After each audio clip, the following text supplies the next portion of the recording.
इथे भरली आहे कबुतरांची शाळा. तुम्ही पाहू शकता हे कबूतर. वाव.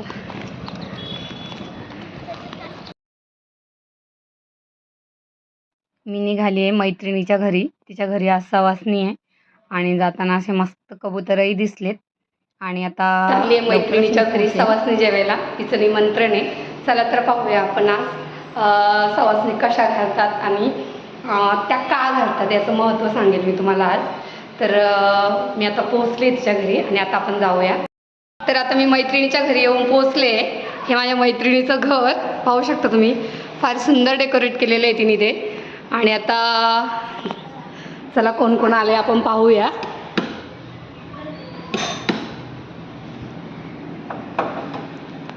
हाय. ही माझी मैत्रीण आहे. हाय स्वाती. हाय. आणि हे माझ्या मैत्रिणीचं घर. ही तिची मोठी मुलगी पूजा. हाय पूजा. हाय. अगं अजून पाहुणे आले नाही का स्वाती? नाही अजून आले नाहीत. येत वाव, फार सुंदर किचन आहे ग तुझा. खूप छान हे केलंय तिने, बघू शकता तुम्ही. खूप सुंदर आहे. एवढं सवासणीचा स्वयंपाक केलाय पण जराही पसारा नाहीये आणि खूपच छान आहे तिचं किचन. तिचा रूमही दाखवते. इकडे बेडरूम आहे. इकडे तिची छोटी मुलगी आहे. हाय. आणि ही आमची छोटीशी बेबी. लाजत आहेत त्या. आणि तिच्या घरातून इतका सुंदर व्ह्यू दिसतोय. अगदी कुठं फिरायला जायचीही गरज नाही. एवढं छान तिच्या खिडकीमधून हा व्ह्यू दिसतोय, बघू शकता. सुंदर गार्डनिंग, इकडच्या बिल्डिंग, डीमार्ट आहे ह्या साईडला आणि खूपच सुंदर व्ह्यू आहे. तिचा 10व्या फ्लोअरवर हा रूम आहे. खूप छान हवा चालू आहे इकडे, तुम्ही पाहू शकता. वाव, सगळी ग्रीनरी आहे. नसीब यार.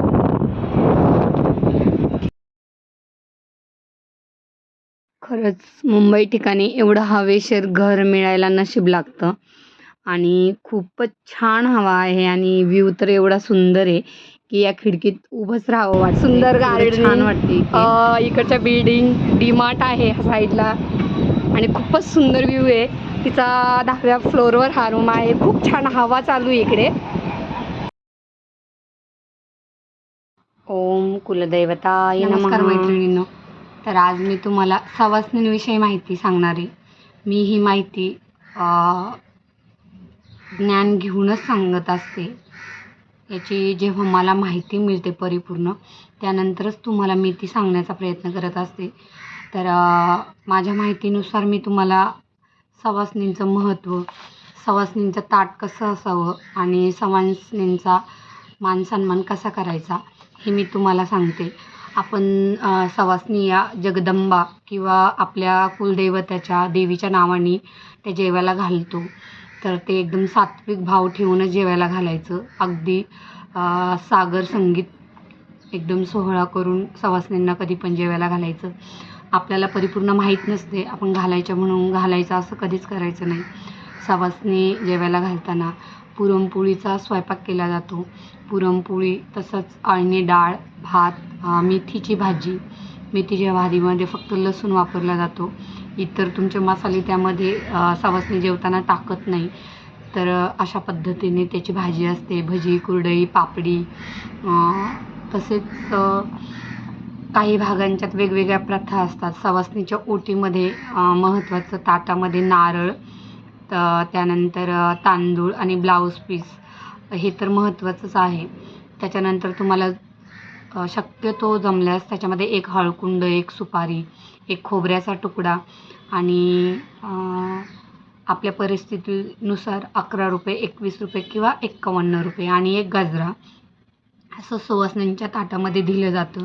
आणि जर तुम्हाला हे पॉसिबल नसेल तर तुम्ही एक नारळ आणि ब्लाऊज पीस, वेणी आणि तांदूळ असं या प्रकारची ओटी भरू शकता. तर नारळ नसला तर दक्षिणा दिली तरीही चालते. तर ती तुम्ही तुमच्या परिस्थितीनुसार यथाशक्तीने 11, 21, 51 रुपये अशी देऊ शकता. तर सवासणी जेवायला बोलवताना सादर संगीत म्हणजे अतिशय त्यांना मान सन्मानाने बोलवावं त्यांना आधीच जेवण्याचं निमंत्रण दिलं जातं. तर ती सवासीण उपवास ठेवते. त्यांना सवासीण जेवायला बसताना त्यांना आसन मांडायचं आहे. त्यानंतर सवासणीच्या ताटाच्या सभोवताली रांगोळी काढायची. ताट ठेवायचं, ताटाच्या बाजूने भरलेला तांब्या ठेवायचा किंवा ग्लास भरून ठेवायचा आणि त्यानंतर सवासणं जेवायला बसवायचं. तर 5 सवासणं जेवायला बसवतात.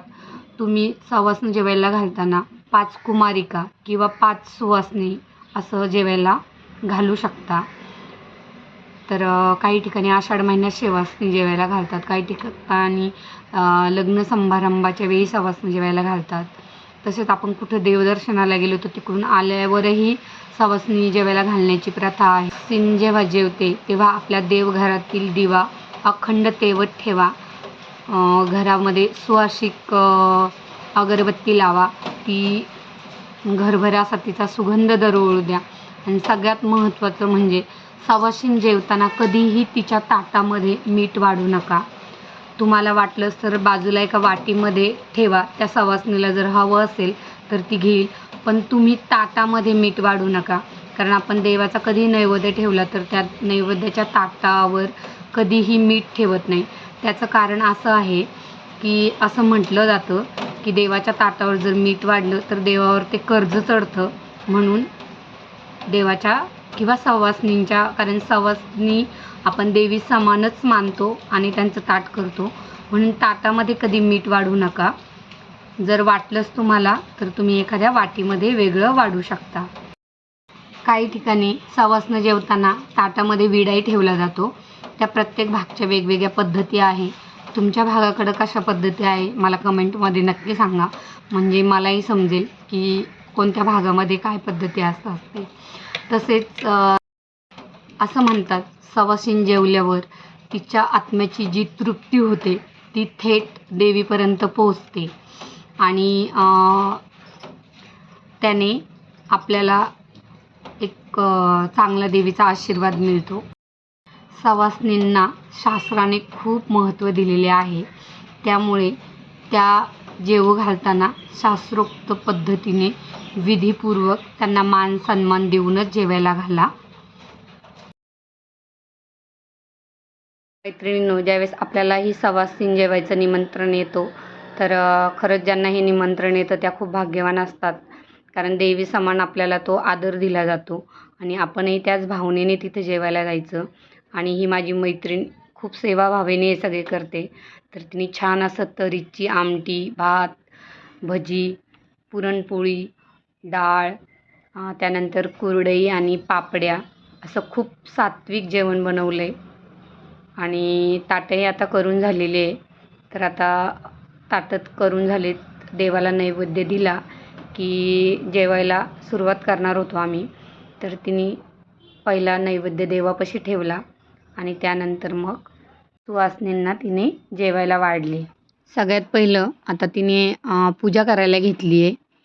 पूजा करून देवीला नैवेद्य वगैरे ठेवला आहे आणि आता तिची पूजा आटोपली की लगेचच सवासणी जेवायला बसवणार होतो. ताटही तिने करून घेतली आणि अशा प्रकारे आता सवासणी जेवायला बसणार आहेत. तर पाहूया. सवासणींची ताटं करून घेतली.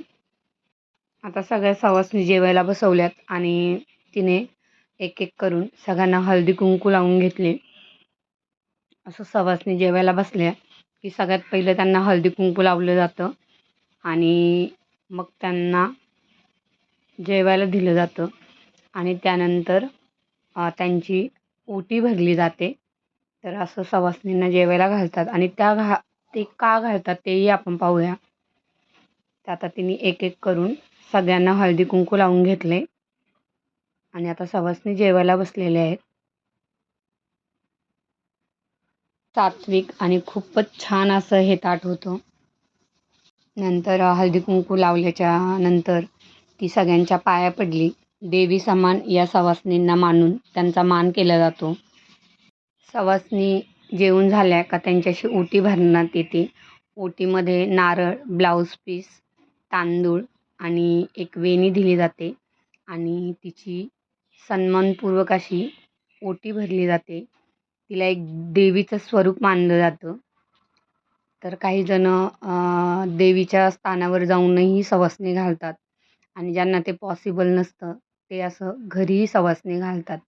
किंवा आपण कुलदैवताला कुलस्वामिनीचे दर्शन घेऊन आल्याच्या नंतर घरी आल्यावरती मंगळवारच्या दिवशी ही या सवासणी घालू शकतो.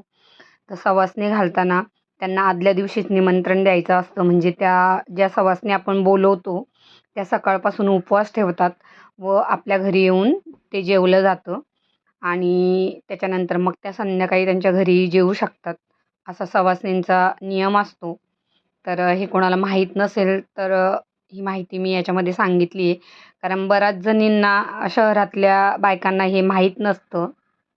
आणि मैत्रिणींनो, सगळ्यात महत्त्वाचं म्हणजे तुम्ही एखाद्याच्या घरी जेव्हा सवासीन जेवायला जाता, तेव्हा ती सवासीन देवी समान असते. तर तुम्ही जाताना नेहमी साडी, हातामध्ये बांगड्या आणि मंगळसूत्र असं छान आपलं आवरून जात जा. ड्रेस घालून वगैरे किमान सवासणी जेवताना नका जात जाऊ. शहरात बऱ्याचशा बायकांना याचं महत्त्व नसतं. तर त्यांना बोलवलं जातं. तर मी ह्या गोष्टी अनुभवल्यात, की पटकन ड्रेस घालून येतात. पण असं करू नका आणि रागही मानू नका मी हे सांगते याचा. कारण सवासीन जेवताना ती एक देवी समान तिचं रूप असतं. तर आपण इतर वेळेस एवढं नटतो-थटतो. तर तुम्ही सवासीन जेवायला जाताना नेहमी स्वतः छान अशा आवरून जात जा आणि आपलं रूप देवी समान समोरचीला वाटू द्या. तर तिलाही त्याचा आनंद मिळेल. कारण जेव्हा आपण सवासणी जेवायला घालतो, तेव्हा आपल्या मनामध्ये तो भाव असतो, की आपल्या घरामध्ये देवी जेवायला आली आहे आणि आपण तेवढ्याच भावनेने त्या स्त्रियांना, त्या सुवासिनींना जेवायला घालतो. तर त्याचा आनंदही आपल्यालाही असला पाहिजे आणि समोरच्यालाही त्याचा भाव भेटला पाहिजे, हीच यामधली भावना आहे. बरेच जण कुठे देवदर्शनाला गेले, तर तिकडून आल्यावरही सवासणी घालण्याची पद्धत आहे. किंवा कुलस्वामिनीच्या दर्शनाला गेल्यावरही घरी आल्यानंतर सवासणी घालण्याची एक पद्धत आहे. किंवा जेव्हा आपल्या घरात लग्न कार्य समारंभ असतात त्यावेळेस सगळ्यात पहिलं सवासणींना मान दिला जातो आणि सवासणी जेवायला घातल्या जातात. तर मी तुम्हाला संपूर्ण माहिती सांगितली आहे आणि अशा प्रकारे माझ्या मैत्रिणींनीही सवासणी घातल्यात. तर तुम्हाला ही माहिती नक्कीच आवडली असेल, समाधानपूर्वक वाटली असेल तर व्हिडिओला लाईक करा, शेअर करा, सबस्क्राईब करा. स्वाती, तुला ही देवीची कृपा होईल.